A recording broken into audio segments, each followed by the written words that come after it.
Bırakmadım seni, unuttum unut diyenleri. Sana sevgim yok seni, unuttum anan özgürleri. Sebebisin gerek bana, yaşamam için bu dünyada. Sebebisin gerek bana, yetmem için arzularıma. Canımdan gel bereyin can, tenimden gel bereyin kan. Ömrümüzün sonuna çen, gitmesin buraya yanımdan.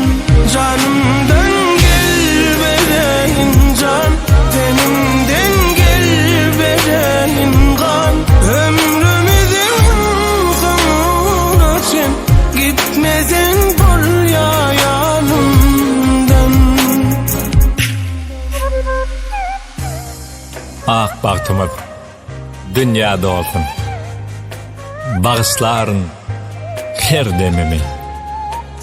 Söhbedaydar iki dünya, söyürün men Meryem'imi. Gözläp ýören bagtym taptım. Bu dünyada bar sen bilen, beýik söýge dyýdym ettim. Bar jan bilen, bar ten bilen.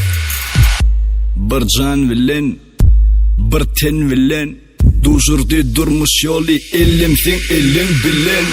Bir yürekten ayrılman bolun ile görüldü.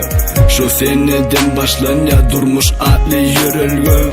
Korusun sizi gözden çının begince azır. Şat gününgde şatlanyanlar hakiki dostlarınızdır.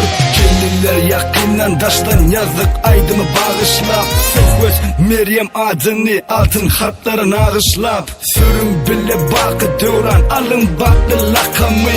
Artık bilen beğendirim tizden içim kalkamı. Alimsesno.com hödürleýär. Canımdan gel bereyin can, tenimden gel bereyin kan. Ömrümüzün sonuna çen, gitmesin buraya yanımdan.